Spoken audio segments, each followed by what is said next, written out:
Makanya di surga pun ada 3 kebutuhan primer. Kebutuhan sandang, papan, dan pangan. Itu pun diberikan kepada kita. Ketika kita di surga, kita mendapatkan pakaian. Ketika kita di surga, kita mendapatkan pangan dari buah-buahan dan daging. Dan di surga pun kita mendapatkan kebutuhan rumah dan papan yang Allah berikan kepada kita. Karena pada dasarnya tidak di dunia, tidak di surga, semua orang itu membutuhkan kebutuhan sandang, papan, dan pangan. Sama pula pada kehidupan di dunia kita pun membutuhkan itu. Inilah yang menjadikan kita pada pembahasan bulan lalu kita sedang membahas tentang masalah papan, di mana kita pada dasarnya membutuhkan rumah. Di dunia kita butuh rumah untuk berlindung, melindungi kita dari teriknya matahari dan dinginnya cuaca. Pada kehidupan di surga pun sama.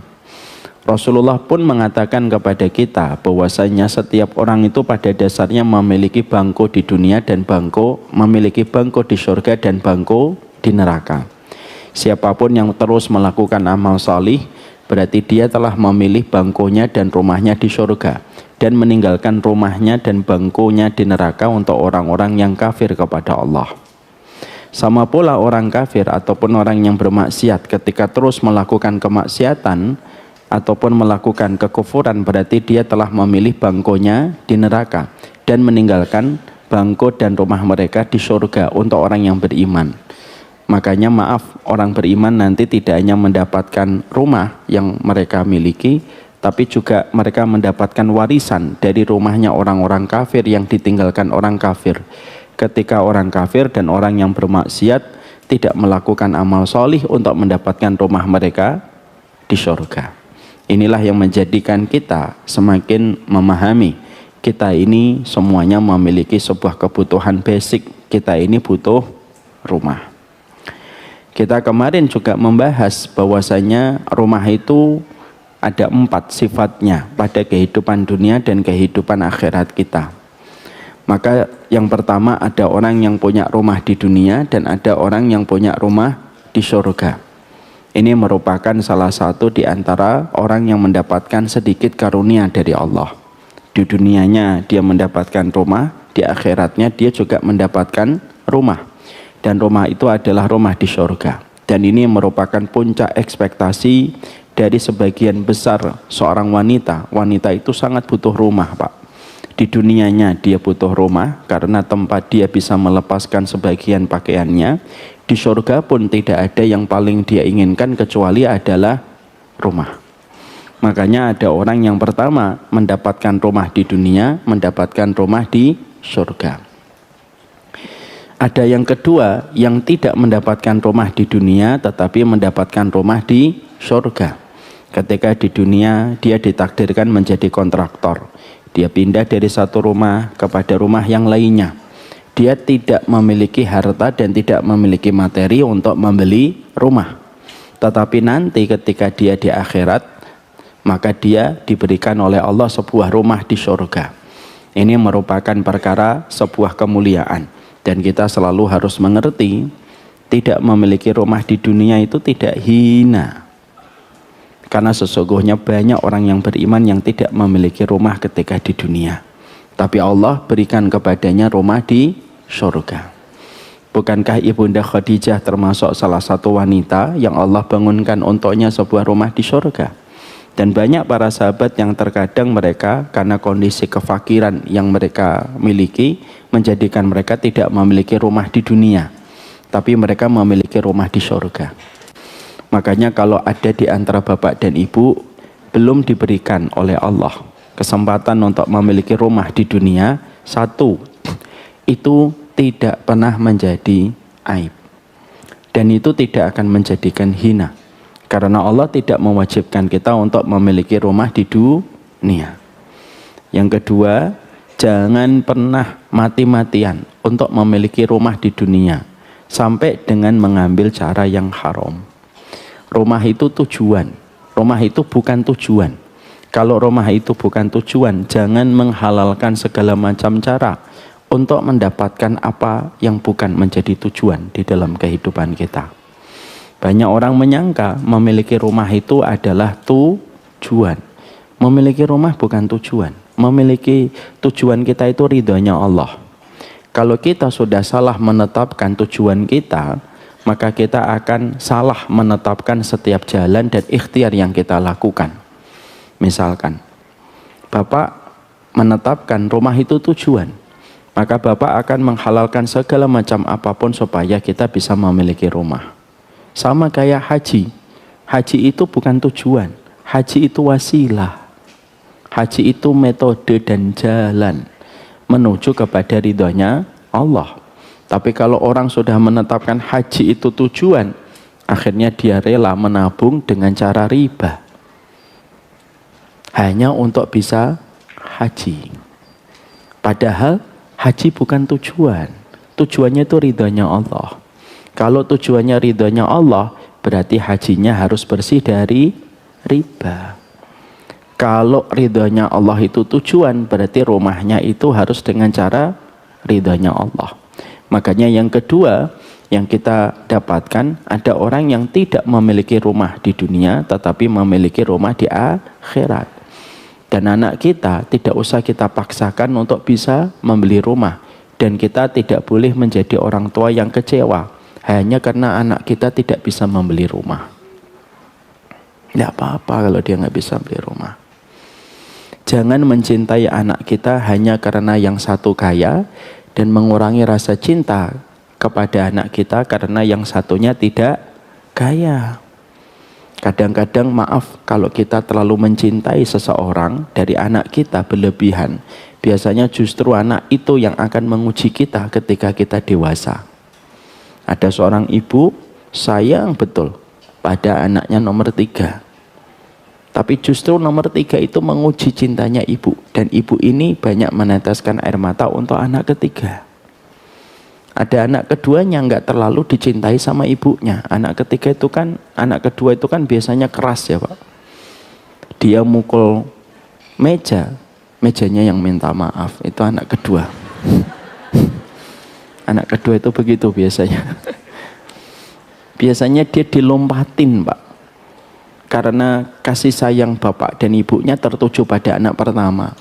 Ketika anak kedua lahir, dia akan memberikan kasih sayang kepada anak kedua, disusul anak ketiga. Akhirnya ditinggal, langsung pindah ke anak ketiga. Makanya maaf, jangan pernah mencintai anak kita hanya berdasarkan harta. Innaka la tadri ayyuhum aqrabu lakum naf'a. Kamu tidak pernah tahu di antara anak-anak yang kami berikan kepadamu, manakah yang paling banyak memberi manfaat kepada dirimu. Bisa jadi ada anak kita agak miskin, tapi yang paling empati kepada kita. Tapi ada anak kita yang paling kaya, tetapi justru paling tidak empati kepada kita. Bahkan ketika memberikan bantuan finansial pun diiringi dengan kata-kata yang terkadang cenderung menyakitkan. Maka tidak memiliki rumah di dunia tidak hina. Jangan pakai riba. Ini rumahnya bapak dan ibu yang ibu inginkan. Ibu dan bapak sudah senang dekat dengan masjid, tidak jauh dari pintu tol, pingin membelinya. Lalu ada dua pilihannya, ngambil dengan riba dengan mencicil 20 tahun. Atau memang harus nunggu waktunya sekarang belum bisa membeli rumah itu karena tabungannya masih kurang. Harganya misalkan 1 miliar, tapi yang ada di tangan kita baru 500 juta. Kurang berapa? 500 juta. Maka jangan pernah mengambil cara yang pertama.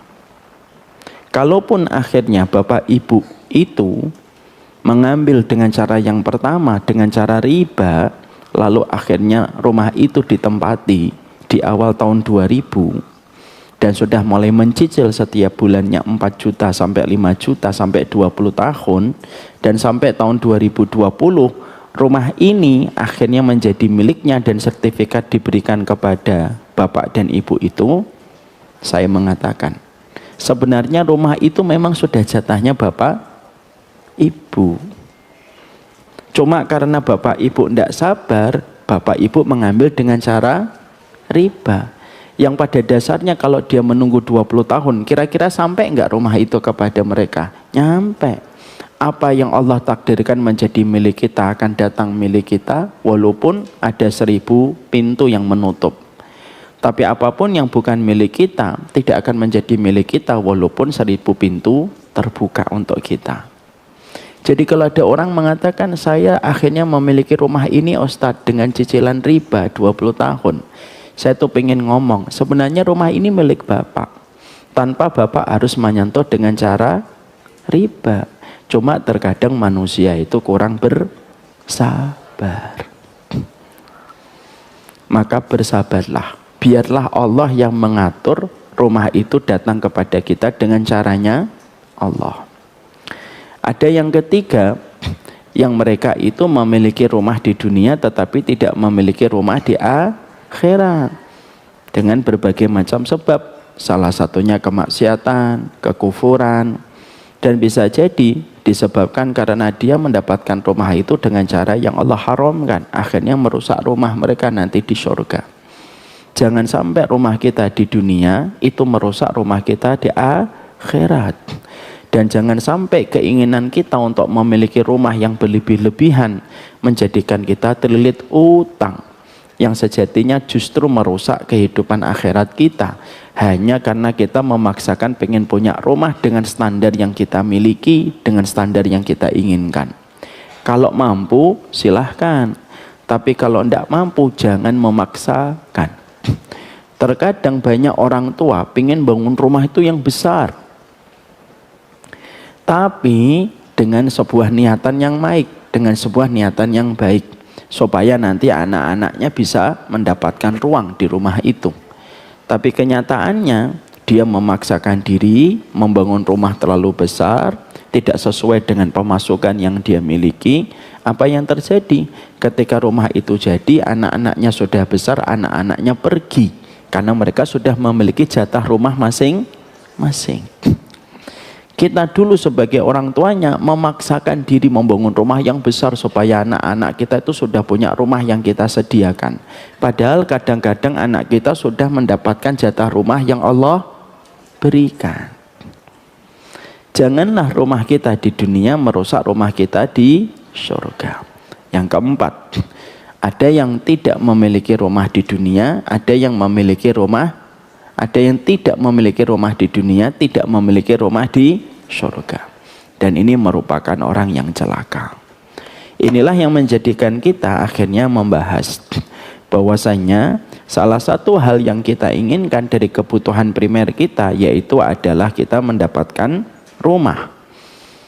Bahkan kita ketika nanti singgah di alam barzah itu pun kita mendapatkan rumah. Maka kehidupan kita pun ketika menuju kepada surga pun mendapatkan rumah bagi siapapun yang Allah takdirkan ketika dia mendapatkan rahmat. Tapi salah satu di antara yang kita harus ingat, rumah di dunia itu bukan tujuan. Tetapi rumah di dunia itu adalah wasilah menuju kepada ridhonya Allah. Kalau rumah yang kita miliki hanya menghantarkan kita kepada kemurkaan Allah, buat apa? Karena apa? Seburuk-buruknya manusia yang mereka memaksakan memiliki rumah di dunia, tetapi mereka merusak rumahnya di surga. Itu seburuk-buruk manusia. Makanya kita harus sering mengatakan, kalaupun kita belum ditakdirkan punya rumah, kalau ada di antara bapak ibu hari ini masih kontrak, lalu bapak ibu tiba-tiba mendengar temannya datang berkata, saya alhamdulillah barusan beli rumah gitu. Lalu kita terkadang sebagai manusia biasa merasa sedih gitu. Kita masih ngontrak. Maka katakanlah kepada hati kita, innal aisha aisyul akhirah. Sesungguhnya kehidupan kami adalah kehidupan kelak di akhirat. Apa yang tidak kita dapati di dunia, ya sudah. Nanti semoga kita mendapatkannya di akhirat. Itu menjadikan kita tetap merasa tenang. Saya kalau naik pesawat baru bisa naik kelas ekonomi. Kadang-kadang saya ngelihat kelas bisnis gitu ya, enak, selonjor, bisa tiduran. Maka ketika kita ngelewatin kelas bisnis, Tidak usah marah sama mereka yang di kelas bisnis. Kita katakan innal aisha aisyul akhirah. Kehidupan saya nanti kehidupan di akhirat. Kadang-kadang kayak saya pergi sama istri ketika lagi dalam kondisi hamil, belum bisa membelikan kepada beliau tiket bisnis, ya kita tidak usah memaksakan diri kita. Tapi ketika kita melihat orang yang di kelas bisnis, cukuplah kita mengatakan innal aisha aisyul akhirah. Sehingga akhirnya kehidupan kita menjadi tenang. Karena tidak semua yang kita lihat harus kita dapatkan di dunia. Tetapi cukuplah apa yang kita lihat bisa kita dapatkan nanti di akhirat. Makanya para sahabat radhiyallahu anhum itu mengatakan, tidak semua perkara dunia harus kami dapatkan di dunia. Tapi kami mengharapkan justru bahwasanya sebagian dari kebaikan kami tidak perlu diberikan oleh Allah di dunia, supaya kami bisa mendapatkan secara utuh pada kehidupan di akhirat. Kalau Bapak diberikan di dunia, Bapak harus menghadapi konsekuensi. Barang itu rusak, barang itu ditinggal dan akan menjadi warisan. Tapi kalau barang itu kita dapatkan di akhirat, tidak akan memiliki konsekuensi sebagaimana ketika barang itu kita miliki di dunia. Kalau kita nanti dapatnya di akhirat, walaupun harus sedikit menunggu, tapi kamu tidak akan dikurangi. Barang itu tidak rusak, barang itu tidak akan diwaris oleh siapapun. Tapi kalau kita dapatnya di dunia, ya pasti kita akan menghadapi banyak konsekuensi. Makanya orang yang zuhud itu bukan berarti dia compang-camping. Orang yang zuhud itu apa? Orang yang mereka selalu melihat setiap balasan yang Allah janjikan, mereka ingin mendapatkan balasan itu nanti di akhirat dan bukan balasan di dunia. Itu kata Ibnu Rajab. Sehingga kalau orang itu zuhud, kalau dia melakukan sesuatu, dia tidak berharap balasannya di dunia, tapi dia berharap itu balasannya nanti di akhirat. Hilang handphonenya, maka dia berkata di dalam doanya, ya Allah, handphone saya hilang, tapi saya mengharapkan balasan nanti di akhirat dan tidak ingin mengharapkan balasan di dunia. Jangan sampai orang ketika hilang Xiaomi-nya minta gantinya iPhone. Ya enggak apa-apa, cuma itu belum menunjukkan dia adalah orang yang zuhud. Karena orang yang zuhud itu ada 3 sifatnya. 1, dia yakin dengan janjinya Allah daripada perkataan manusia. 2, bahwasanya kalau dia melakukan sesuatu atau mendapatkan musibah, dia ingin mendapatkan balasannya itu nanti di akhirat. Dan yang ketiga, ketika dia dipuji ataupun ketika dia dicela, sama baginya dan dia tidak akan terbang karena pujian dan tidak tumbang karena hujatan. Ini orang yang zuhud. Jadi orang yang zuhud itu kalau dapat musibah tidak mendapatkan di dunia, maka dia mengharapkan balasan di akhirat. Ada sebagian ibu ketika ketemu dokter, lalu dokternya mendiagnosa dan mengatakan, maaf Bu, setelah kita USG, ibu ditakdirkan tidak bisa punya keturunan. Wanita itu lalu lirih berkata, ya Allah, biarlah aku tidak mendapatkan keturunan di dunia, tapi semoga aku nanti memiliki keturunan-keturunan yang menyenangkan pada kehidupan di surga yang Kau janjikan. Ini zuhud. Ketika bapak dan ibu melihat rumah, ketika ibu dan bapak masih ngontrak, lalu bapak dan ibu mengatakan, ya Allah, biarlah aku menerima takdirku untuk menjadi kontraktor, tapi aku ingin nanti mendapatkan rumah-rumahku di surga, dan apa yang aku tidak miliki di dunia, aku ridho selama mendapatkan kebaikan yang Engkau janjikan di surga nanti. Ini namanya zuhud. Jadi zuhud itu bukan berarti ketika bapak dan ibu memakai pakaian compang-camping.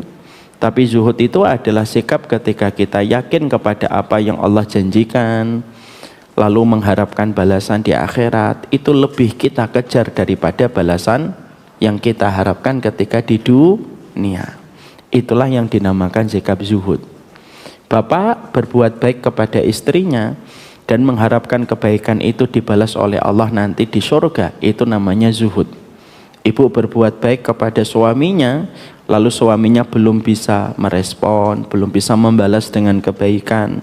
Lalu ibu mengharapkan, sudahlah, biarkan nanti balasan itu aku dapatkan di akhirat, yaitu di surga. Itu namanya wanita yang zuhud. Jadi itulah yang menjadikan kita memahami ada 4 sifat rumah. Ada yang punya rumah di dunia, rumah di surga. Ada yang tidak memiliki rumah di dunia tetapi memiliki rumah di surga. Ada yang memiliki rumah di dunia tetapi tidak memiliki rumah di surga. Dan ada yang tidak memiliki rumah di dunia dan tidak memiliki rumah di surga. Dan ini seburuk-buruk manusia. Sekarang setelah kita membahas itu, saya ingin pada kesempatan hari ini kita tidak meneruskan dulu amalan apa yang bisa memberikan kepada kita sebuah rumah di surga. Saya ingin untuk membicarakan tentang kondisi penghuni rumah. Kan kita tadi sudah tahu ada 4 sifat rumah pada kehidupan dunia dan kehidupan di surga. Maka bagaimana kondisi penghuninya, Ustadz? Kalau kita mendapati penghuninya terus gimana? Bagaimana Quran itu menerangkan kepada kita tentang rumah masa depan kita nanti di surga? Konteksnya itu ketika membicarakan bagaimana penghuni-penghuninya. Karena penghuni-penghuninya itu mereka diberitakan di dalam Al-Quran dengan kondisi yang berbeda-beda. Maka sesungguhnya para penghuni rumah-rumah yang ada dalam kehidupan kelak di akhirat itu, maka sesungguhnya Quran itu memetakan kepada kita, menggambarkan kepada kita ada 4 sifat, kondisi dan keadaan para penghuni rumah pada setiap rumah-rumah yang ada nanti di akhirat. Bagaimana kondisi penghuninya? Karena kan penghuninya ini kan kita harus tahu. Rumahnya sudah kita tahu sebagaimana yang dijelaskan. Bahkan nanti kita saling mewarisi rumah-rumahnya orang kafir yang tidak didapatkan sama orang kafir ketika orang kafir memilih rumahnya di neraka. Dan orang kafir pun mewarisi rumah kita yang di neraka kalau kita memasuki surga. Dan nanti kita akan tahu rumah kita di dunia, dan kita nanti akan tahu dan mengenali rumah kita di surga lebih detail daripada kita mengenali rumah kita di dunia. Soleh Pak, itu kata Imam Mujahid. Bapak sekarang punya rumah di Depok, meninggal dunia, menghadapi barzah, menghadapi hari kiamat, lalu ternyata Bapak dan Ibu mendapatkan rumah di surga. Rumah di surga itu lebih detail Ibu kenali dan Bapak kenali rumah itu di surga daripada rumah kita di Depok dulu. Jadi kayak kalau bayangan kita hari ini dalam konteks tulisan, dalam konteks penjelasan, itu kayak dejavu. Loh, kok rumah ini betul-betul kayak rumah yang sudah kita sering lihat ya Pak? Itu perkataan yang akan muncul nanti kalau kita di surga. Jadi sesungguhnya para penghuni surga nanti mengenali rumah-rumah mereka di surga lebih mereka kenali daripada rumah-rumah yang mereka tinggalkan ketika dulu di dunia. Jadi waktu memori kita, rumah kita di dunia itu akan memudar seiring ketika kita melanjutkan perjalanan. Sebagaimana ketika kita di dunia, maka kita tidak pernah ingat bagaimana hidup kita ketika di dalam rahim. Ketika kita di dalam rahim, kita kan tidak ingat dulu bagaimana, tidak ingat. Karena kita sudah di dunia. Sama ketika nanti kita sudah di surga, kita tidak akan terlalu ingat rumah kita dulu ketika di dunia. Rumah kita dulu di dunia itu kayak apa ya? Ingat tapi tidak terlalu detail. Memorinya para penghuni surga itu justru akan tertuju kepada rumah-rumah yang mereka dapatkan ketika di surga.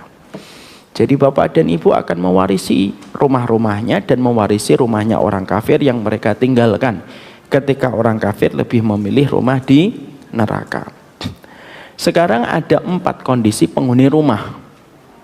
Ada 4 sifat dan keadaan para penghuni rumah-rumah di akhirat. Yang pertama, yaitu ada orang-orang yang mereka itu kondisi sebagai penghuni rumah, mereka ketemu di dunia, mereka menjadi keluarga di dunia, mereka punya rumah di dunia, Tapi nanti ketika mereka di akhirat, mereka tidak akan pernah memiliki rumah yang sama. Mereka tercerai-berai, mereka saling memusuhi, mereka saling berpisah, mereka saling membelakangi, dan mereka saling menggadekan ketika mereka tidak akan pernah bertemu di akhirat. Jadi mereka tidak akan ketemu lagi di akhirat, walaupun ketika di dunia mereka berjumpa. Tapi nanti ketika mereka di akhirat, mereka tidak akan pernah berjumpa, karena perjumpaan sebagai keluarga hanya Allah berikan kesempatan untuk mereka di dunia, tapi tidak ada lagi kesempatan untuk berjumpa pada kehidupan di akhirat. Untuk siapa orang-orang semacam ini? Untuk orang yang tidak beriman, mereka yang kafir, mereka yang musyrik, maka mereka ketemu di dunia, mereka melampiaskan kegembiraan ketika menjadi keluarga di dunia, tapi mereka tidak akan pernah menjadi keluarga yang berjumpa pada kehidupan di akhirat. Kenapa? Karena kesyirikan dan kekufuran yang mereka lalui ketika di dunia merobek tiket pertemuan mereka di akhirat. Sehingga nanti ada keluarga, jangan kita kaget, nanti ada keluarga-keluarga yang nanti ketika di akhirat mereka bukannya ingin berjumpa, tetapi justru ingin saling menggadaikan, hanya untuk supaya mereka bisa selamat dari adab Allah yang pedih, dan mereka melakukan apa saja termasuk menggadaikan keluarga yang mereka miliki. Masya Allah. Mari kita perhatikan ketika Allah mengabadikan kisah itu di dalam surat Al-Ma'arij. Bagi yang punya buku Quran, dibuka surat Al-Ma'arij, surat yang ke-70. Mari dibaca dari ayat yang ke-11 sampai ayat yang ke-14. Dibaca nak. Al-Ma'arij surat ke-70, ayat yang ke-11 sampai ayat ke-14. Pelan-pelan bacanya. Ayatnya. Antum santri ya dibaca ayatnya. Kalau bapak-bapak nggak santri baca artinya. 11 sampai 4. 11 dulu baca arti ayatnya, baca artinya. A'udzu billahi minasyaitonir rajim. Yubassarunahum yawaddul mujrimu law yaftadi min azabi yawma idzin bibani. Sedang mereka saling melihat pada hari itu, orang-orang yang berdosa ingin sekiranya dia dapat menebus dirinya dari azab dengan anak-anaknya. Iya. Pertama, sebelum dilanjutkan, ketika orang kafir dibangkitkan di padang mahsyar, maka ibu dan bapak dan semuanya harus mengerti, semuanya nanti akan melihat urutan demi urutan yang akan dilewati pada setiap terminal yang akan dihadapi. Dan sesungguhnya salah satu yang juga kelihatan ketika kita berkumpul di padang mahsyar itu apa? Kelihatan bagaimana neraka itu menyala-nyala dan neraka itu mengeluarkan suara yang mengerikan. Itu mulai kelihatan. Makanya seketika orang-orang kafir ketika melihat neraka, ketika baru dibangkitkan dari kubur mereka, maka mereka itu berkata, mereka itu berkata di dalam ini, orang-orang kafir itu berkata, rubbama yawaddul ladzina kafaru law kanu muslimin. Orang-orang kafir itu pertama kali ketika dibangkitkan lalu melihat gejolak api neraka menyambar-nyambar, lalu mereka tahu bahwasanya ini merupakan Allah yang tidak berhak untuk disekutukan dengan apapun, maka sesungguhnya keinginan orang kafir ketika baru dibangkitkan di padang mahsyar itu apa? Rubbama yawaddul ladzina kafaru law kanu muslimin. Cobalah dulu kami menjadi muslim. Jadi penyesalan Yahudi, Nasara, musyrik itu pertama kali mengatakan apa? Cobalah dulu kami menjadi muslim. Itu betul-betul mereka itu pertama kali penyesalan mereka. Lalu setelah mereka melihat gejolak api neraka, naudzubillah min dzalik, yang semakin mengerikan, dan neraka itu mengeluarkan suara yang menakutkan, maka ketika orang-orang kafir melihat bahwasanya nerakanya Allah itu hak, benar dan tidak ada keraguan sedikit pun ketika mereka sudah ainul yakin, melihat dengan mata kepala mereka sendiri, itu namanya ainul yakin. Maka pada saat itulah dikatakan oleh Allah, yawaddul mujrimu law yaftadi min adabi yauma idzim bibani. Maka sesungguhnya orang-orang kafir itu dan para pendosa itu, mereka itu menggadekan yang mereka miliki dari anak-anak mereka, dan mereka gadekan supaya mereka mampu diselamatkan dari jilatan api neraka. Jadi nanti kita akan menghadapi satu fragmen yang sangat menyayat hati. Bagaimana ketika ada seorang bapak dan ibu melihat anaknya bukan dengan ingin untuk memeluknya dari jilatan api neraka yang begitu panas, tapi justru kita akan mendapati fragmen yang paling mengerikan. Seorang bapak dan ibu akan menggadekan anaknya untuk menyelamatkan dirinya. Dan Allah yang ngomong dalam firman-Nya, ini anakku ya Allah, 1, 2, 3, 4, 5, ini anakku semuanya. Jebloskan mereka ke neraka. Tapi saya jangan. Saya sudah tebus dengan 5 anak saya. Ini merupakan pemandangan yang menyayat hati sebenarnya. Tapi ternyata rasa kasihan yang ada pada hati seorang ibu dan hati seorang bapak ketika sudah melihat neraka, maka rasa kasihan, rasa cinta, rasa kasih yang mereka miliki untuk anaknya mereka ketika di dunia seketika hangus dan seketika hilang ketika mereka sudah melihat jilatan api neraka itu nyata, ketika mereka melihatnya dengan ainul yakin. Ketika mereka sudah memperlihatkan ini anak-anak saya cukup, belum, lanjutkan. Wa sahibatihi wa akhi, dan istrinya dan saudara-saudaranya. Teruskan. Wa fasilatihi allati tu'wi, dan keluarga yang melindunginya di dunia. Wa man fil ardi jami'an summa yunji, dan orang-orang di bumi seluruhnya kemudian mengharapkan tebusan itu dapat menyelamatkannya. Ya. Sehingga Allah lalu melanjutkan fragmen ini ketika para penghuni-penghuni keluarga nanti di akhirat itu ketika tidak beriman, mereka menggadekan semuanya.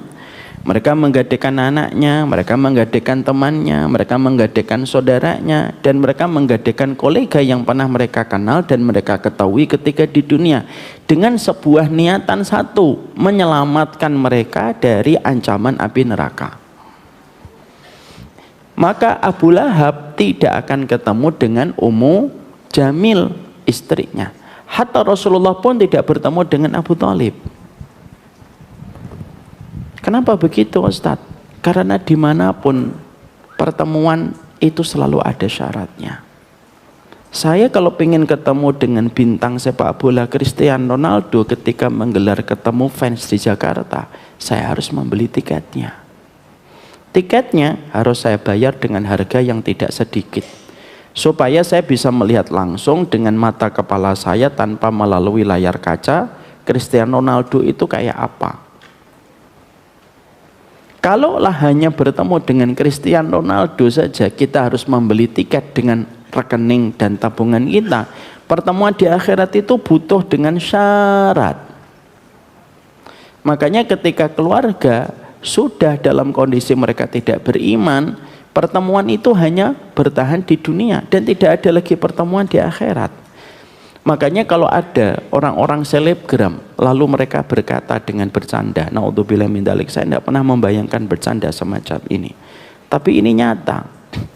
Bercanda dengan api neraka, membuat AI dengan api neraka, atau membuat komentar-komentar di media sosial sembari mereka berkata, enak nanti di neraka bisa ketemu orang. Kamu tidak pernah tahu apa yang kamu permainkan. Kamu tidak pernah tahu apa yang kamu permainkan. Suasananya menegangkan. Suasananya mengerikan. Untuk siapa? Lebih terasa mengerikan untuk yang tidak pernah beriman kepada Nabi Muhammad. Yang beriman kepada Nabi Muhammad saja masih terasa mengerikan, karena kita ingat sunnah apa yang kita tinggalkan, kehidupan apa yang tidak sesuai dengan Rasulullah yang telah kita tinggalkan. Itu saja menakutkan, apalagi tidak beriman. Sehingga suasana yang menegangkan ketika orang kafir sudah melihat neraka, itu sampai tergambarkan mereka rela untuk menggadaikan seluruh yang mereka kenal untuk dijebloskan ke neraka, hanya dengan satu keinginan, saya selamat ya, saya selamat. Mungkin ada yang berkata, Ustadz, apa mungkin itu terjadi? Mungkin. Kenapa tidak mungkin? Kok saya belum bisa membayangkan seorang ibu menggadaikan anak? Saya ini seorang ibu, Ustadz. Gak mungkin saya menggadaikan anak. Karena ibu dalam kondisi masih di dunia. Tapi setidaknya saya akan berikan jawaban dengan analogi supaya kita bisa tahu kenapa Allah menyampaikan ini dan Allah tidak berdusta. Sampaikan. Misalnya dalam konteks musibah di dunia, ketika ada satu kejadian gempa pada saat yang sangat menegangkan, kira-kira orang itu mikir dirinya sendiri atau mikir orang lain? Dirinya sendiri. Tiba-tiba ibu tidur, naudzubillah min dzalik, ini contoh, tiba-tiba berguncang kenceng luar biasa. Pertama kali yang akan kita lakukan menyelamatkan diri kita atau menyelamatkan anak-anak kita yang dimanapun, pertama kali yang pasti akan terpikir apa? Kita dulu. Baru nanti sepersekian detik, barulah nanti akal kita mulai berpikir, anakku mana? Itu baru kejadian gempa. Bapak-bapak misalkan ketika naik mobil, naudzubillah min dzalik, lalu bapak yang mengendalikan mobil itu akan berbenturan dengan mobil di depannya, dan hitungannya sudah sepersekian detik, cepat. Ketika mobil itu akan benturan dengan mobil di depan, apa yang akan dilakukan seorang bapak? Akan melindungi dirinya diri atau dia langsung nyari anaknya? Melindungi langsung gini atau langsung nyari anaknya? Melindungi diri dulu. Nanti ketika sudah melindungi diri, kres gitu, lalu dia masih hidup, pertama kali yang ditanya, anakku bagaimana? Tapi kenapa sebelum kecelakaan, ketika sepersekian detik sebelum adanya benturan, dia langsung nutup sendiri? Ini refleks namanya. Ini refleks, nggak bisa dipaksa. Kejadian di neraka itu ribuan kali lipat daripada kejadian gempa dan kejadian tabrakan. Sehingga sangat memungkinkan orang itu tidak memikirkan siapapun kecuali keselamatan dirinya.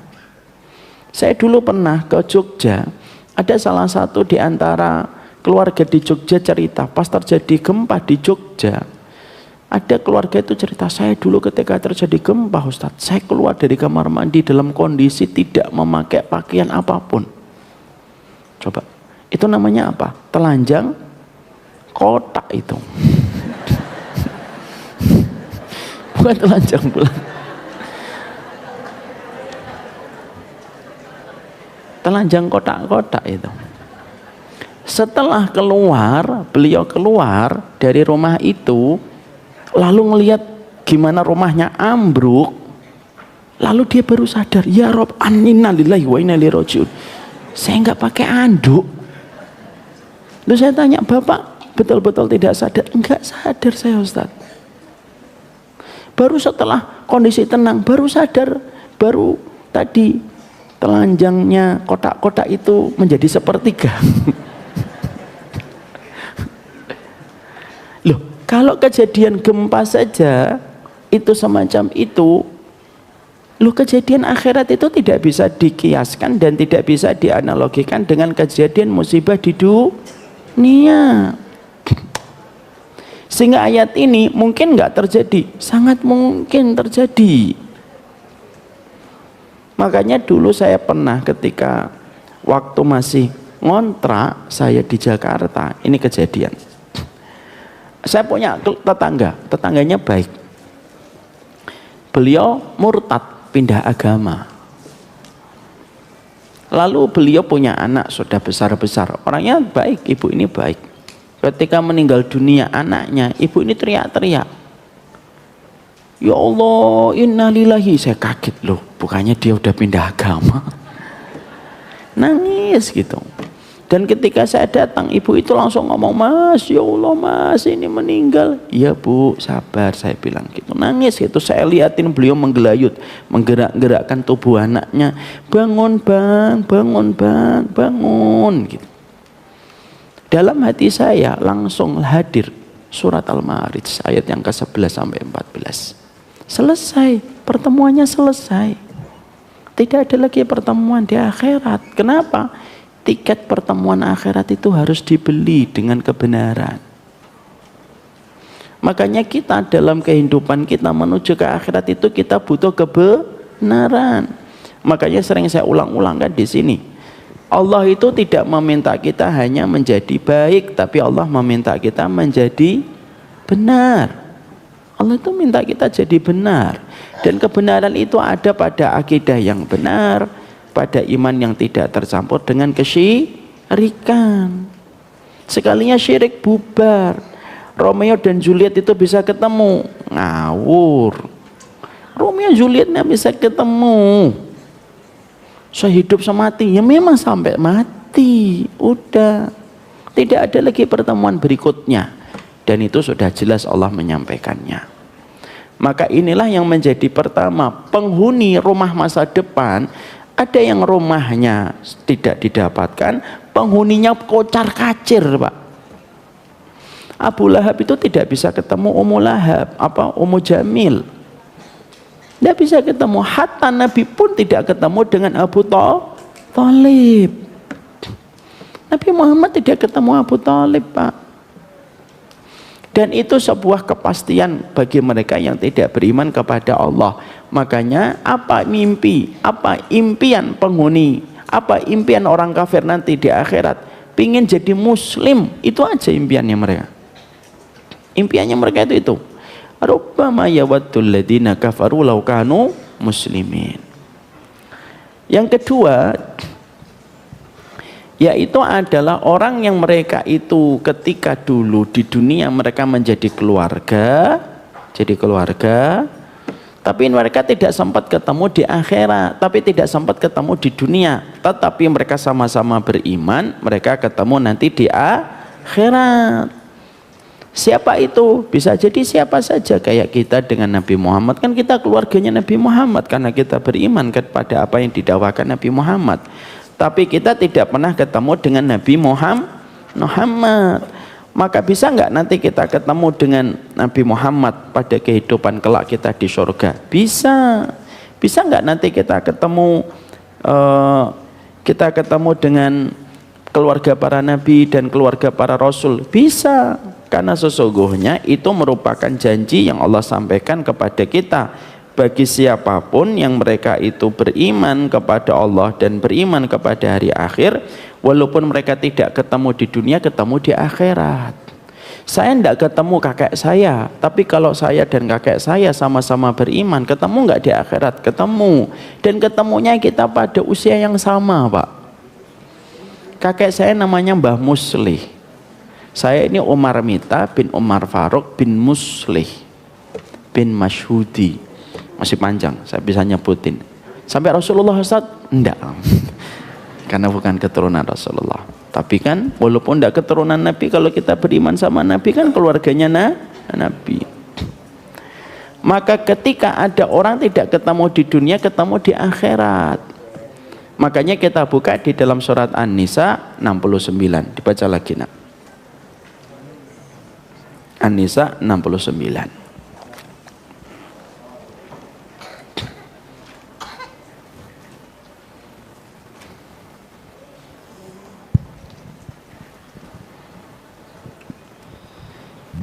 A'udzu billahi minasyaitonir rajim.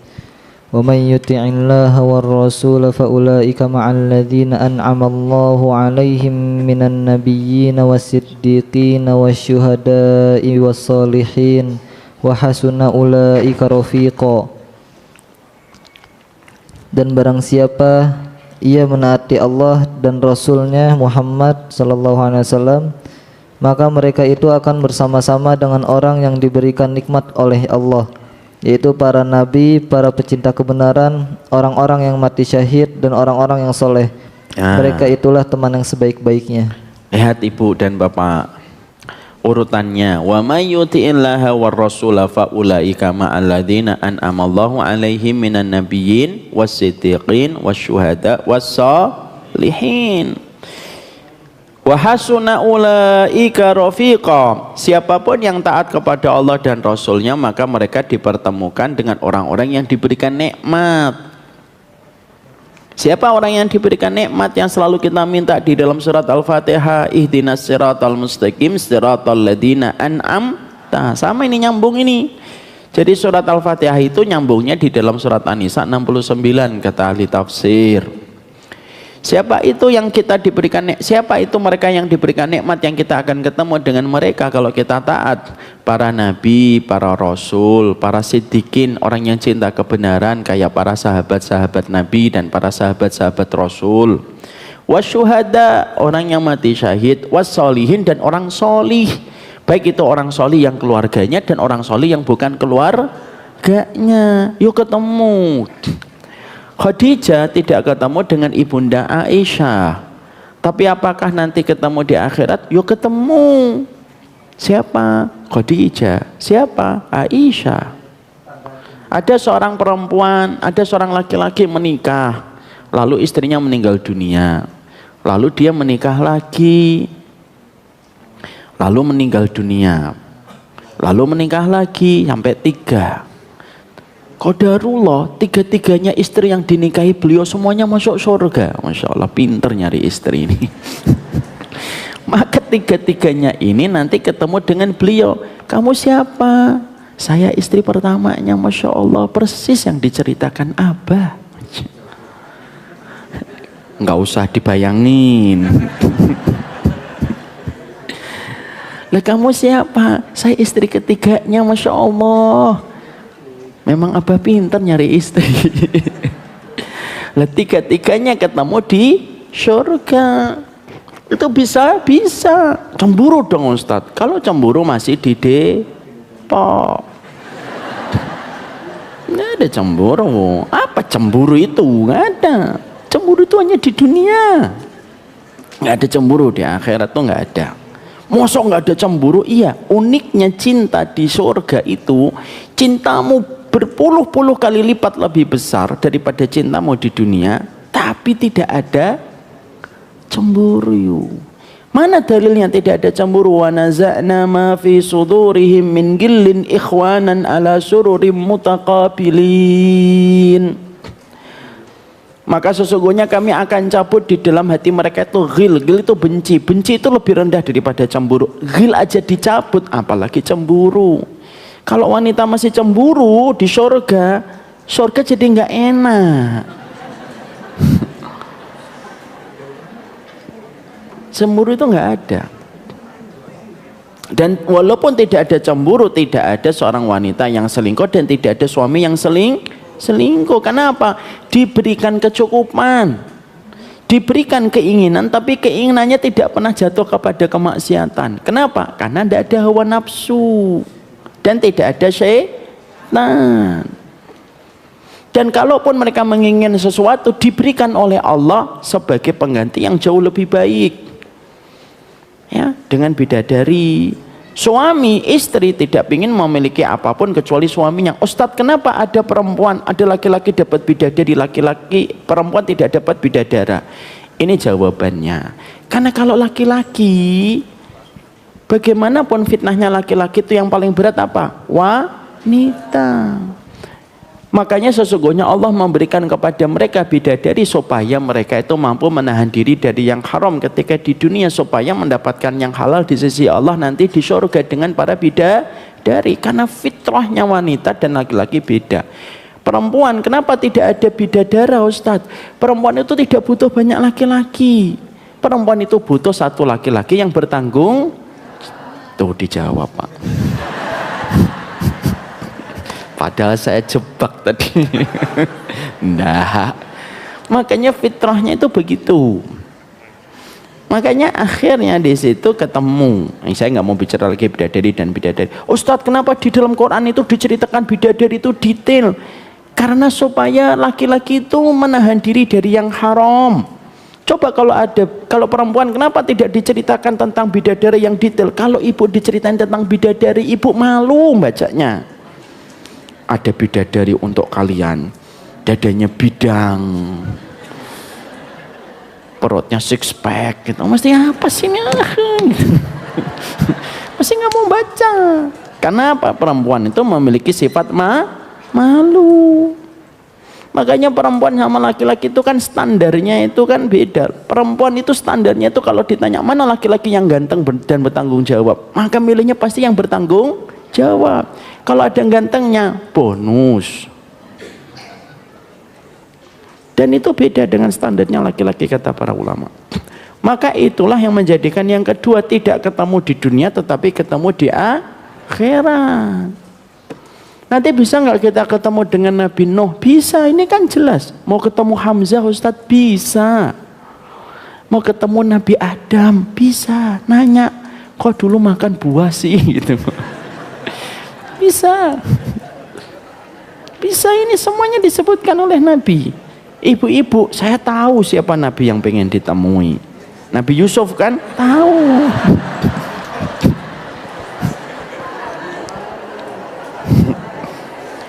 Tahu, saya tahu, apal saya. Boleh, enggak apa-apa. Tapi maaf ya, saya ingetin, ini ada salah satu tradisi yang kurang tepat. Kalau wanita hamil itu dibacain surat Yusuf dan surat Maryam, supaya nanti kalau anaknya laki ganteng sebagaimana gantengnya Nabi Yusuf. Kalau perempuan sebagaimana solihahnya ibunda Maryam. Jangan bu, itu nggak sunnah kayak gitu. Bacalah Quran apa saja suratnya. Kalau dibatasi dengan surat Yusuf dan Maryam semacam itu, berarti orang yang hamil tidak boleh membaca surat Al-Fil.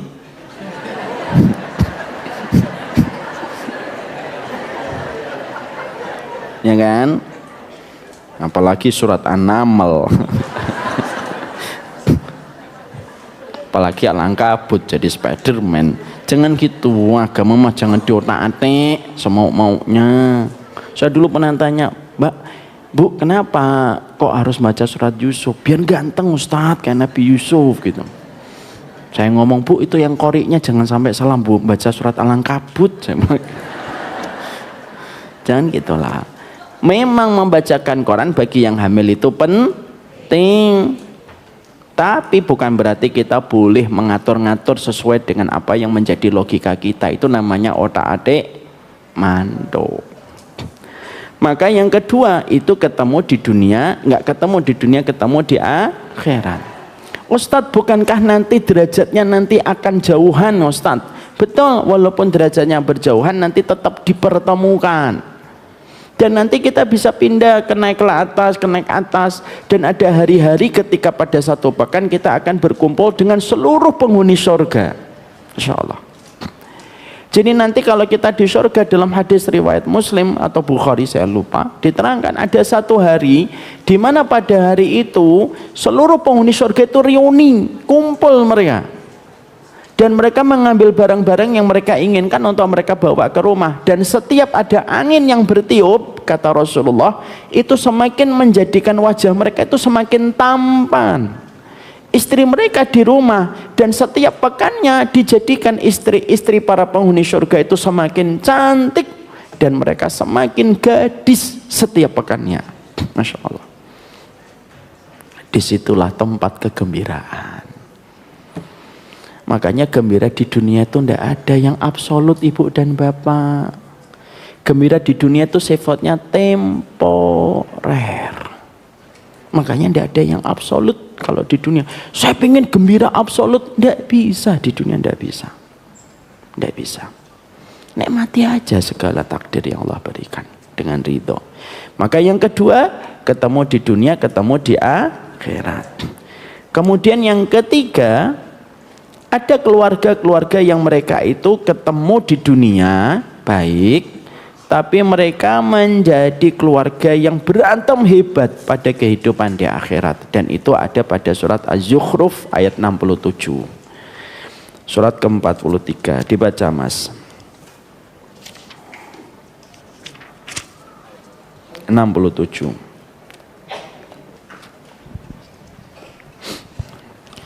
surat ke-43. A'udzu billahi minasyaitonir rajim.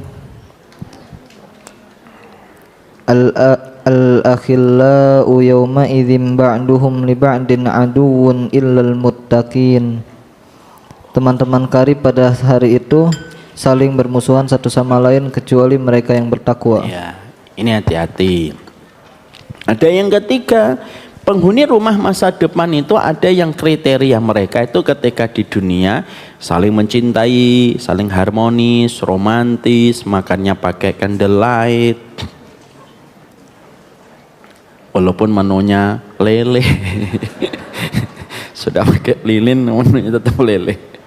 Maka sesungguhnya ada di antara keluarga itu saling mencintai di dunia tetapi bertengkar hebat di akhirat. Siapa ini?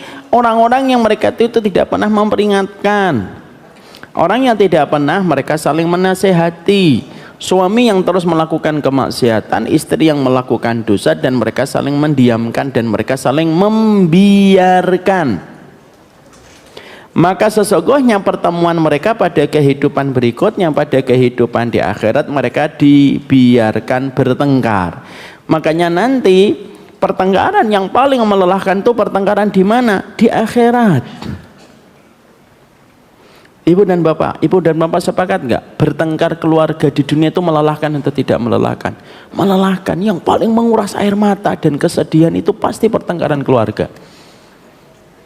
Ibu-ibu itu kalau bertengkar dengan teman arisan itu masih bisa pasang status.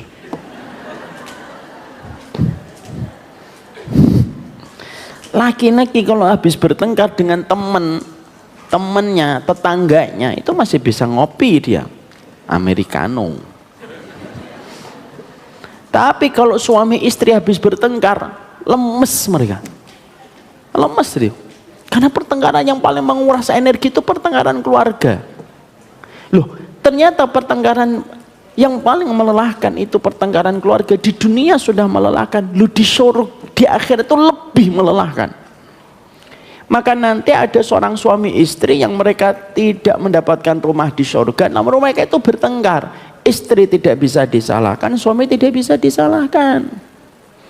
Suami mengatakan, saya dulu ngambil riba itu karena dorongan istri saya. Istrinya nanti ngomong, lu kan kepala keluarganya kamu, Bang. Bambang kata dia. Lalu terus bertengkar. Sebagaimana istri ketika akhirnya dia didetail, dihisap oleh Allah detail tentang masalah auratnya. Kenapa auratmu tersingkap? Sampai tua pun kamu masih membuka aurat. Maka nanti bisa jadi seorang istri akan mengatakan, loh saya itu begitu ya Allah karena suami saya diem melihat saya membuka aurat. Nanti ada anak ketika nanti anaknya itu ditanya, kenapa? Lima zanita, kenapa kamu zina? Lah bapakku aja tahu ya Allah. Bapakku itu tahu saya diajak laki-laki. Tapi bapakku malah ngomong sama laki-laki yang menzinai saya, sebelum jam 9 pulang. Makanya kami zinanya jam 7.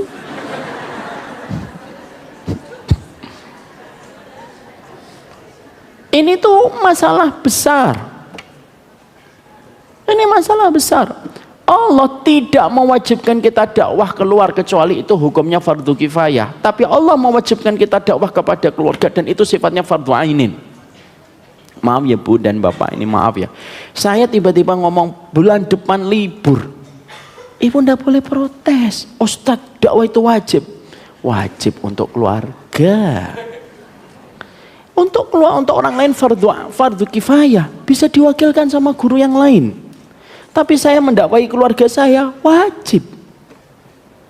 Makanya akhirnya yang kita harus mengerti dan harus kita memahami betul, kewajiban dakwah itu dibebankan dan dipikulkan kepada setiap orang.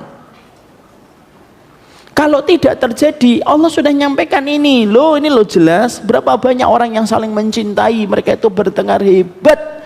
Nanti di akhirat kecuali siapa orang yang bertakwa yang saling ngingetin. Ya. Jadi misalkan gitu. Ketika suaminya ditanya, kenapa kamu dapat uang dari ngasih izin orang untuk membabat hutan sampai gelondongan-gelondongan. Ini contoh ya. Ini contoh aja. Nggak usah dibawa kemana-mana. Ini nanti diedit ya. Nggak usah diedit. Maka dia mengatakan ini karena permintaan keluarga saya yang standarnya tinggi kalau minta sesuatu. Ini untuk kebutuhan politik, semuanya ditanya sama Allah. Kenapa? Karena hisab itu detail. Saya tuh pernah ngelihat ada seorang musisi namanya Ahmad Dhani. Tahu Ahmad Dhani? Beliau dulu pernah dituduh pencemaran nama baik dengan pasal UU ITE ketika dia mengatakan goblok pada waktu mau ngomentari orang yang demo atau gimana, saya lupa lah. Bukan itu yang paling penting. Yang paling saya soroti adalah ketika beliau diinterogasi di kepolisian, di Polda, ditanya 20 atau 30 pertanyaan itu 3 jam atau 8 jam saya lupa. Keluar dianya ngomong capek, lelah. Berapa jam tadi bang gitu? 8 jam atau berapa saya lupa lah. Sampai kelelahan. Padahal cuma ditanya tentang kenapa dia mengatakan itu baru 1 pasal. Loh apalagi Allah. Lah keluarga kita itu nanti ditanya, anakmu ini nanti ditanya, kita ditanya ilmunya. Keluarga kamu sudah kamu kasih ilmu belum? Semuanya kan ditanya. Masalah ilmu masa ditanya Ustaz? Ditanya. Mana dalilnya Ustaz? Perkataan dari Malik bin Anas, inna hadzal ilm lahmuka wa damuka wa anhu tusalu yaumil qiyamah. Sesungguhnya persoalan ilmu itu persoalan darah dan dagingmu dan kamu akan ditanya nanti di hari kiamat. Anak kita sekuler, lah bapaknya ditanya, lu anakmu kok bisa sekuler tuh piye?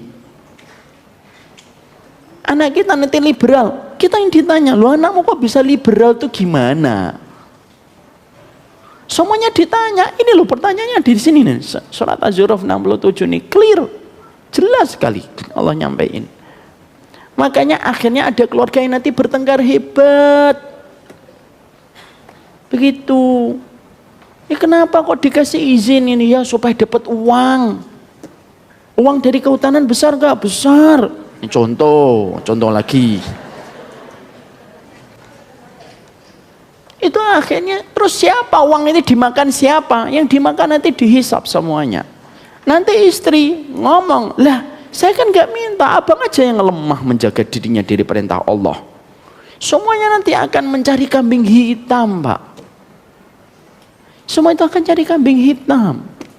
Maaf ya, misalkan naudzubillah min dzalik ada satu perusahaan kena pidana, kena hukum. Itu 3 pemiliknya atau 5 pemiliknya. Itu 5 pemiliknya ketika dimajukan ke penyelidikan, itu 5-5-nya pasti akan saling mencari kambing hitam. Saya cuma tanda tangan, tapi yang paling tahu urusan itu dia. Ya atau tidak? Iya, sama nanti di akhirat tuh gitu. Makanya kata Rasulullah itu apa? Hiduplah semau-maumu, tapi semuanya itu nanti akan diberikan balasan. Kasih itu izin ke siapapun, kasih itu. Babat hutan, mama sawit, ini contoh. Ke siapapun. Tapi nanti kamu akan ditanya, walaupun kamu bisa mengemukakan ribuan alibi ketika kamu hidup di dunia. Oh itu bukan salah saya. Terus salahnya siapa? Kepotong itu pohon-pohonnya. Potong sendiri dibawa jin ifrit. Jin ifrit juga nggak sejahat itu kali. Apa sih kurangnya kita itu dapat rezeki sampai semuanya dijadikan uang? Ustadz tenang, Ustadz ya tenang. Udahlah, udah emas digaruk, mau digaruk, adalah disisain lah untuk anak-anak kita. Bukankah yang ngasih izin juga punya anak? Bukankah kita juga punya anak? Terus apa yang kita wariskan kepada anak-anak kita coba? Terus kita bisa bayangkan itu, saudara-saudara kita yang tinggal di Sumatera itu. Terus apa ndak khawatir itu ke depannya kalau mereka nanti punya anak keturunannya tinggal di situ ketika sudah dalam kondisi semacam itu. Itu penjagaannya untuk nanam kembali butuh waktu puluhan tahun. Lah terus selama puluhan tahun mereka tinggal di mana? Terus banjir bisa ditahan gitu? Apa hujan bisa ditahan? Nggak bisa sesederhana itu. Ya Allah, anugerahkanlah kami kepada kami pemimpin-pemimpin yang takut kepada Allah. Orang-orang yang buat keputusan ini mikir yang panjang.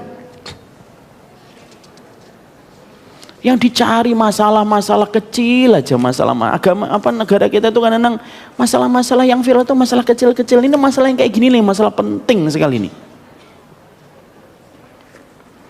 Kasihan betul, saya tuh bayangin saya ketika kontak dengan teman-teman saya itu mereka ngomongnya ini kalau ini selesai, oke selesai.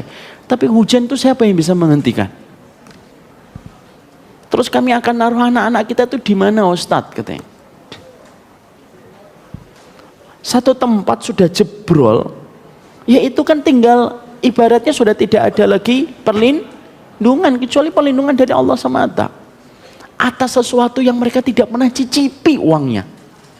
Mereka nggak pernah nyicipin uangnya. Coba ketika ribuan hektar itu dipotong terus siapa yang nikmatin hanya beberapa gelintir orang. Betul kata Imam Ibnu Qayyim. Dunia dan seisinya ini cukup untuk seluruh manusia dari semenjak Nabi Adam sampai manusia yang terakhir. Tapi dunia dan seisinya tidak pernah cukup untuk keserakahan walaupun itu cuma satu orang. Tidak cukup. Takut kita. Dan terkadang banyak laki-laki itu yang salah kaprah itu gara-garanya apa? Tidak kuat dorongan istri tidak bisa dikendalikan. Sebagaimana istri akhirnya juga tidak taat, suami juga tidak bisa membimbing istrinya. Udah satu kesatuan itu. Dan itu jadi kerusakan. Kita tinggalkan. Nomor 4. Yang nomor 4 itu apa? Nomor 4 itu ketemu di dunia, ketemu di akhirat. Dalam kondisi rukun, harmonis. Ustadz, gimana kalau ada keluarga yang ketemu di dunia, ketemu di akhirat? Tapi kedudukan surganya beda. Suaminya di atas atau istrinya di atas karena lebih solihah. Suaminya di bawah. Terus gimana itu? Kan amalan suami dengan amalan istri beda. Itulah indahnya rahmat Allah di akhirat. Yang di atas narik yang di bawah ke atas. Tapi walaupun sudah semacam itu maka dia tidak akan mengungkit-ungkit kebaikan. Misalkan suaminya di bawah, istrinya di atas, narik itu suaminya ke atas. Istrinya nggak akan ngungkit-ngungkit. Ingat ya bang, kamu naik ke derajat sini itu karena aku. Nggak akan. Itu nggak akan terjadi. Mari kita buka dulu dalilnya. Di mana dalilnya? Surat At-Tur, surat ke-52, ayat 21. Dibaca nak. Ayat surat ke-52. Dalil dulu dari ayat 21.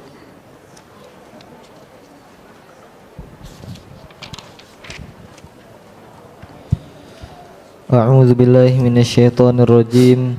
Walladzina amanu wattaba'athum dzurriyyatuhum biimanin alhaqna bihim dzurriyyatahum wama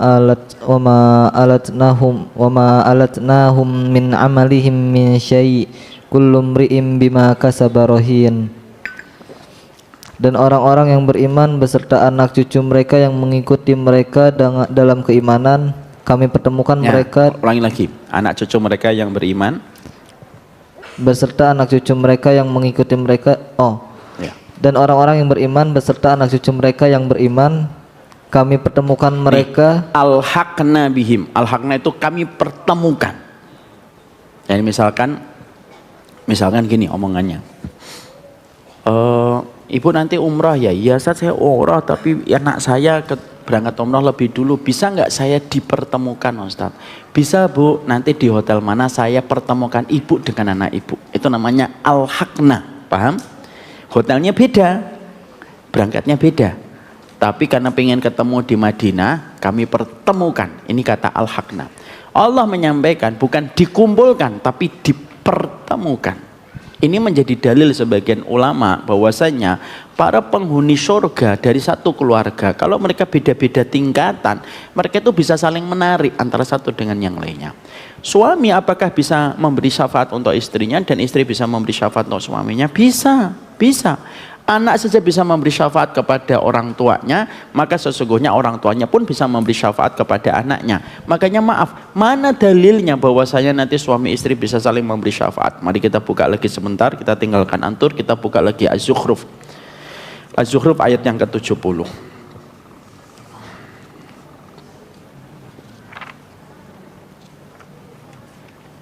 Ayat yang ke-70 nak.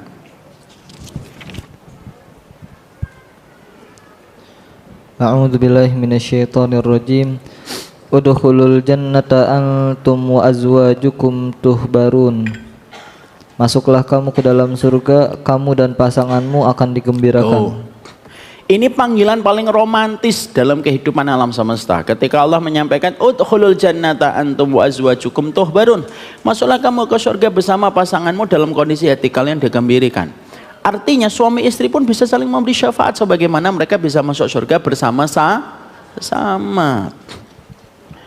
Dan ini nanti kalau sudah keluarga itu dipertemukan ketika mereka di surga, yang di bawah narik ke atas, yang di atas tarik dari bawah, dan itu merupakan satu ketentuan dari nikmatnya Allah dan rahmatnya Allah yang tidak terhingga kepada para penghuni surga.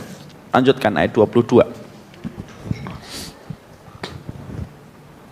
Ayat yang ke-21, 22. Yang tadi atur 52.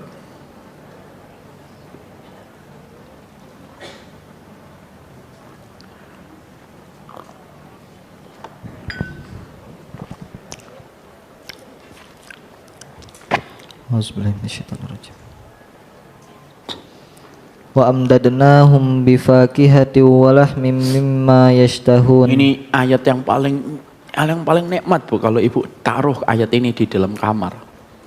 Sudah ketemu, terus kemudian Allah ceritakan detail setiap fragmennya keluarga kalau sudah menjadi keluarga yang ketemu rumahnya di surga. Apa itu? Teruskan tadi artinya. Dan kami berikan kepada mereka tambahan berupa buah-buahan dan daging dari segala jenis yang mereka inginkan. Ya, itu nikmat yang Allah berikan tanpa mereka pusing memikirkan untuk mencari rezeki. Teruskan. Yatanaza'una fiha ka'sal la laghun fiha wala ta'thim. Di dalam surga itu mereka saling mengulurkan gelas yang isinya tidak menimbulkan ucapan yang tidak berfaedah ataupun perbuatan dosa. Bentar. Kita biasanya kalau sama keluarga lagi menikmati satu hidangan yang enak, biasanya kita tawarkan nggak kepada keluarga? Ini saya nih misalkan, makan ini misalnya di restoran. Enak ini, Masya Allah jeruknya asli. Biasanya saya tawari siapa? Istri. Ibu cobain. Nanti ibunya anak-anak nawarin, sini nak, enak nak. Enak. Yatanazawuna fiha ka'san la laghwun fiha wala ta'sim. Coba Allah sampai detail. Ya udah saling julurkan. Kita kalau makan enak, Bapak kalau makan enak ke siapa? Ke istri kan? Gak mungkin kan istri tetangga, istri.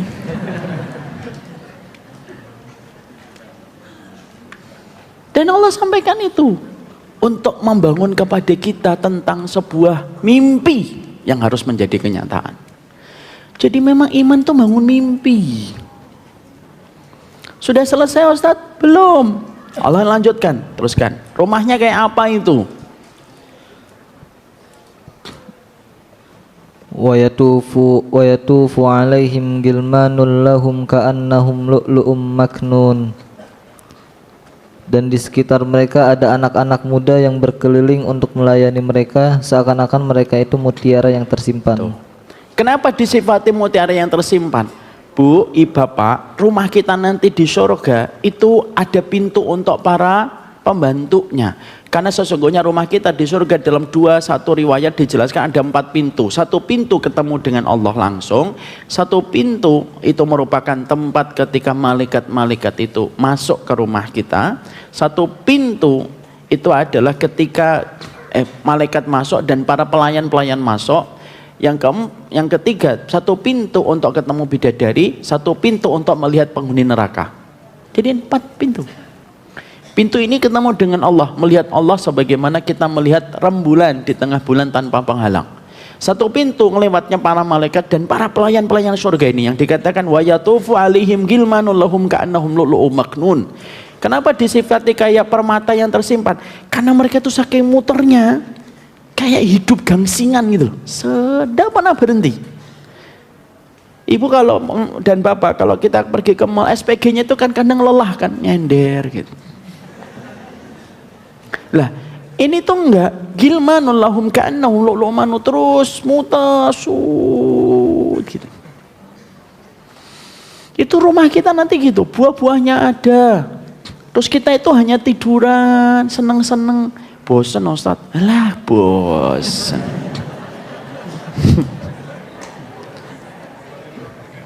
Tidak serendah itu Ferguson kamu bayangkan surga. Nggak ada bosen Pak. Loh kok bosen? Nggak ada Ustaz, sudah dicabut. Tadi loh minggilin itu loh. Benci, cemburu, bosan, penat, lelah itu sudah nggak ada. Dicabut. Kok bisa dicabut Ustaz? Loh, kalau Allah mampu memberikan kamu bosan di dunia, mudah bagi Allah untuk mencabut bosan di surga. Jawabannya itu begitu kata para ulama.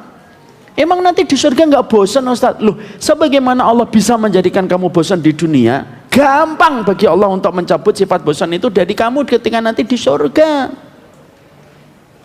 Bosan kita pergi Pak, dan kita bisa pindah dari satu tempat ke tempat tuh sejauh kita melompat antara satu planet ke planet. Coba. Karena kuda kita nanti bisa terbang kemanapun. Masya Allah, luar biasa indahnya. Selesai? Belum. Teruskan. Nah. Wa aqbala ba'duhum 'ala ba'di yatasaalun. Dan sebagian mereka berhadap-hadapan satu sama lain saling bertegur sapa. Dan ketemunya itu wa aqbala ba'duhum 'ala ba'di yatasaalun. Ketemu, tegur sapa, nanya-nanya terus, ngobrol. Dan saya sudah sering sampaikan di sini kan, kegiatan penghuni surga itu apa Ustaz? Ngobrol. Dan ngobrol itu tidak ada hentinya, terus-terusan. Suami istri akan ngobrol, nanti tetangga dengan tetangga ngobrol terus saja. Makanya disampaikan oleh Allah di dalam ayat yang ke-25 dalam bentuk fi'il mudhari' present tense. Kenapa dalam bentuk present tense? Karena nanti kegiatannya itu terus berlangsung dan tidak akan ada putusnya. Makanya bisa jadi nanti ada suami istri ketika pertama kali ketemu di surga, nanti suami istri itu ngobrol. Wah, Masya Allah, Abi, ternyata Abi masuk surga. Nggak nyangka saya. Suaminya nanya, maksud lo katanya.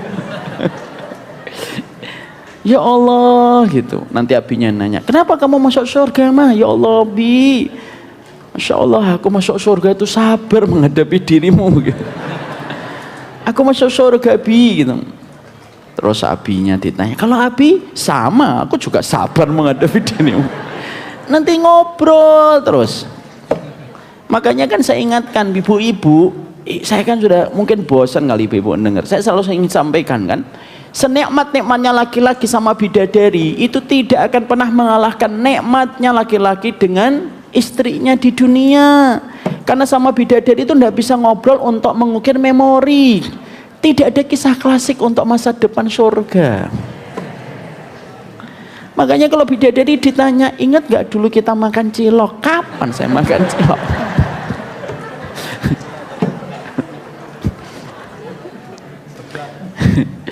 Ya kan? Ingat gak dulu kita puasa Bi? Iya. Ingat gak dulu kita saling membangunkan? Iya. Ingat gak kita ke Baitus Syakirin? Iya. Mobil kita mau keluar, gak keluar-keluar mobil di depannya. Semuanya itu akan menjadi kisah klasik yang begitu indah nanti di surga. Dan ketika kita dilewati dengan ujian, itu ujian itu menjadi kisah klasik yang enak untuk didengarkan. Itulah kenapa orang beriman itu ujiannya banyak. Salah satu hikmahnya itu apa? Supaya kisahnya nanti itu dinikmati di surga. Ibu dan bapak saya tanya, kalau ada pebisnis, kan pebisnis itu sekarang secara sederhana dibagi oleh sosial media di dua. Pebisnis yang perintis dan pewaris, ya atau tidak? Yang kira-kira enak didengarkan podcastnya itu yang pewaris atau perintis? Perintis. Kalau pewaris tuh nggak enak didengerin. Saya tuh dari kecil rekening saya sudah 5 miliar. Terus apa nikmatnya didengerin? Matikan. Tapi kalau ada seorang pebisnis, ya Allah saya dulu tuh nyabutin bulunya ayam. Saya cabutin, saking saya sedihnya saya nggak sadar nyabutin bulunya kucing majikan. Itu kan jadi nikmat, itu tuh jadi nikmat gitu kehidupan. Makanya orang beriman tuh ujiannya banyak. Kenapa? Karena itu menjadi kisah klasik yang akan dinikmati ketika nanti di surga. Mana dalilnya? Wa aqbala ba'duhum 'ala ba'di yatasaalun. Yang Allah sampaikan di dalam surat At-Tur 25. Itulah kenapa ketika kita sudah paham rumah masa depan, yang kita bicarakan itu sekarang penghuninya. Ya penghuninya itu ada 4, ketemu di dunia tidak ketemu di akhirat, gak ketemu di dunia ketemu di surga, ketemu di dunia bertengkar di akhirat dan susah ketemu di surganya, dan ada yang keempat, ketemu di dunia ketemu di akhirat. Makanya yang saya ingatkan saya dan semuanya, satu, mengingatkan itu tujuannya harus karena Allah, dan janganlah kita menganggap ketika mengingatkan pasangan kita itu harus instan. Nikmati prosesnya. Kalau suamimu dan istrimu hari ini belum baik sebagaimana yang kamu inginkan, mungkin Allah masih memberikan kepadamu pahala kesabaran. Kalau suami dan istri kita langsung sempurna, Pak, lalulah di mana kita mendapatkan pahala kesabaran? Saya ngingetin Ustadz, iya sabar. Mengingetin itu kayak menanam benih, kita tidak pernah tahu kapan benih itu akan tumbuh. Yang kedua, setelah kita menikmati sabarnya, yang kedua kita harus yakin bahwasanya pemilik hati itu miliknya Allah. Allah yang ngatur. Mintalah kepada pemilik hatinya supaya Allah itu memberikan kebaikan kepada wanita dan laki-laki yang kita cintai. Yang ketiga yang harus selalu kita ingat, yang ketiga itu apa? Yang ketiga, pergunakanlah cara yang paling baik kalau mengingatkan keluarganya. Tolong jangan ada teriakan di dalam rumah tangga kita itu. Kalau bisa jangan ada teriakan, terutama kalau ibu-ibu dan bapak sudah sepuh, sudah nggak usah teriak. Innallaha idza arada min ahli baitin khairan ayudkhilahumur rifqa bainahum. Allah itu kalau senang sama satu keluarga, Allah memasukkan kelembutan kepada keluarga itu tanpa ada teriakan. Udah nggak usah teriak-teriak. Ingetin kok pakai teriak, nggak usah teriak. Yang keempat, kalau memang suami kita dan istri kita belum diberikan kebaikan, sibukkanlah diri kita dengan ketaatan-ketaatan yang sedang Allah mudahkan untuk kita, supaya kita tidak fokus kepada apa yang menjadi ujian kita, dan kita tetap bersyukur pada nikmat kemudahan yang Allah berikan kepada kita pada perkara yang lain. Kalau kita selalu fokus kepada masalah kita, kita lelah. Contoh, saya ini kalau ngangkat gelas ini, kira-kira 5 menit, bisa kuat atau tidak kuat? Kuat, 5 menit.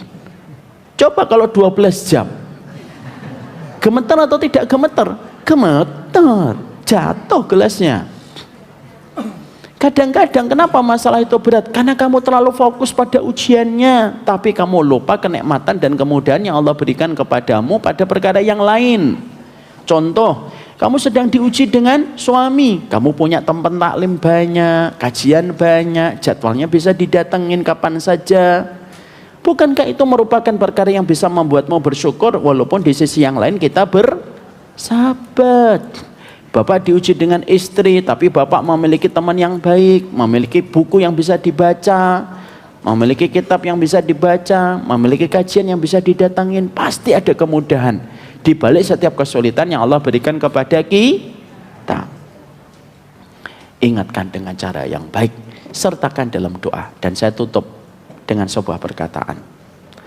Nilai tawakalmu pada keluargamu adalah menyebutkan namanya lebih sering daripada emosi dan amarahmu. Wassallallahu ala nabiyina Muhammad walhamdulillahirabbil alamin. Ini yang dapat saya sampaikan. Jam 3 sudah menjelang asar, kita siap-siap karena 15 menit lagi kita sholat asar. Semoga Allah memberkahi kita dan perjalanan hidup kita menuju kepada keluarga yang Allah cintai. Semoga kita menjadi keluarga yang ketemu di dunia, ketemu di akhirat. Subhanakallahumma wa bihamdika asyhadu an la ilaha illa anta astaghfiruka wa atubu ilaik. Assalamualaikum warahmatullahi wabarakatuh.